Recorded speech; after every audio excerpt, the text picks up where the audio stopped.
Hey, horror fans, once again, it is me, the Horror Miser Monty G. It's Saturday, so you know what that means. It's Slashback Saturday, yes.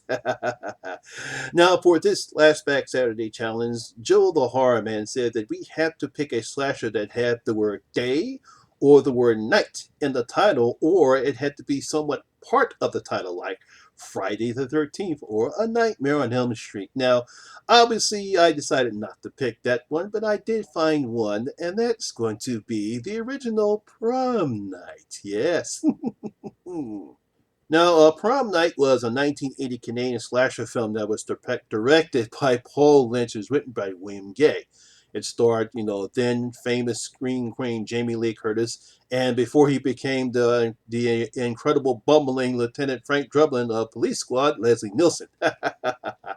Now, the plot follows a group of high school seniors who are targeted at their prom by a mass killer seeking vengeance for an accidental death of a young girl 6 years earlier. The supporting performances are from Casey Stevens, Eddie Benton, Mary Beth Rubens, and Michael Tugg. Now, obviously, this was at the height, or starting the height, of the slashers in the 80s. We just had uh, Friday the 13th come out. Obviously, we had Halloween, and then this came out. Then, of course, we had My Bloody Valentine. We just had a slew of slasher pictures. Now, just to give some background that I found, Prom Night was filmed in Toronto in the late of 1979 on a budget of 1.5 million. The film was distributed by ADCO Embassy Pictures. It premiered in the United States in July in 1980 in the select cities, and it was immediately financial success. I mean, come on, 1.5 billion back in the day.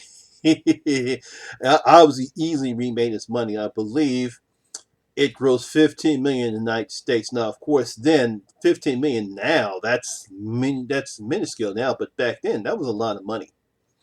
It was also Canada's highest earning horror film of 1980.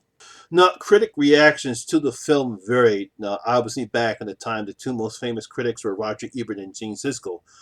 They did not like the film, dismissing its depiction of violence against women, while others ultimately praised it for its muted, violent content. Not really as I would say at the time, very typical slasher deaths. The typical slit throats. There's some slashing in there. People get stabbed with a knife. Nothing really violent. Obviously, the beginning of the picture where we see a girl fall out from the fall off from a building, and then the glass comes down and cuts her right in the throat. Yeah, but nothing real violent back then. But still, it was a very entertaining horror film, and I did enjoy it.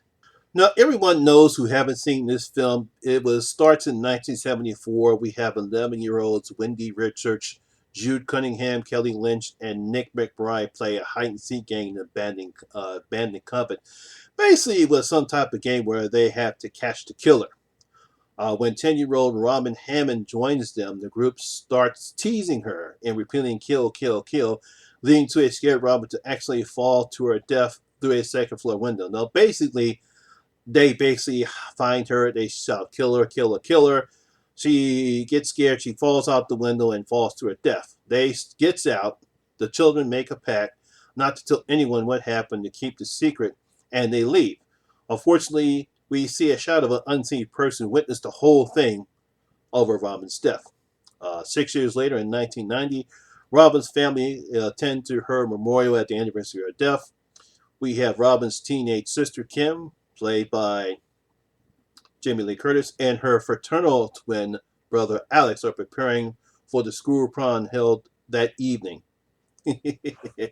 Now, Wendy, Jude, Kelly, and Nick the three of them all receive menacing phone calls. "It's my turn to play games. Or do you like playing games?" And obviously, I will not reveal who the killer is. I'm pretty sure people who've seen the movie know who the killer is.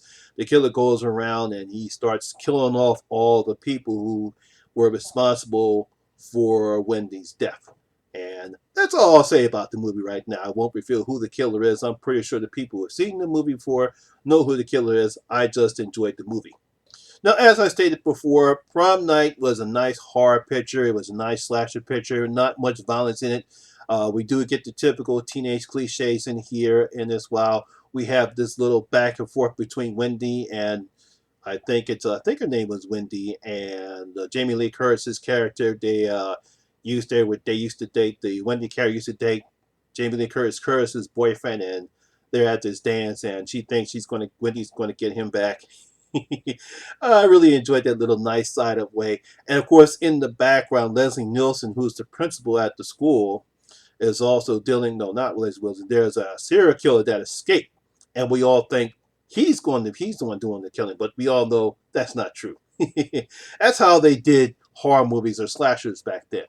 And so there you have it. That's my Slashback challenge for this Saturday, Prom Night. Next week is going to be pretty interesting.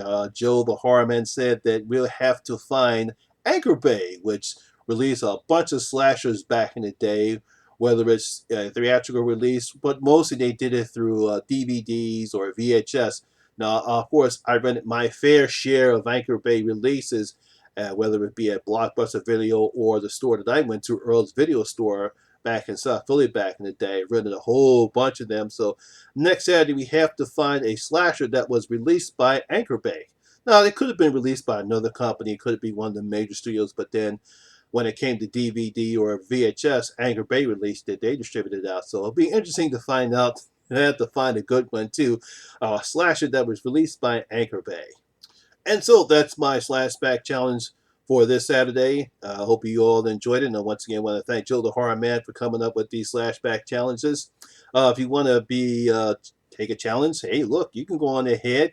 You can go ahead and find a horror picture that has the word day or night in it and make a video of it. But make sure, give Joe the credit because he's the one that comes up with these challenges. I believe it's him, Jason from Horrific Nightmares JM, and of course my good buddy Brad from Bronco Jello Talks Movies, the Slashback Brothers. And so that's my video for today, guys. Hope you did enjoy it. If you enjoyed Prom Night, what you thought about it, leave your comments on the comment section below and tell me what you thought about the original Prom Night, not that goddamn sequel that came out several years later. I think it came out in 2008. We're not even going to mention that terrible ass sequel. Also, if you did like this video, please give it a thumbs up. And if you're new here, please hit that subscribe button and ring that notification bell. That way you'll be notified anytime when I put up new videos such as this one. Also, all my social media links will be in the description box below as well. Once again, my name is Lamont Smith, better known as the Horror Miser Monty G. And always remember, horror rules. I'll see you in my next video. I'm out.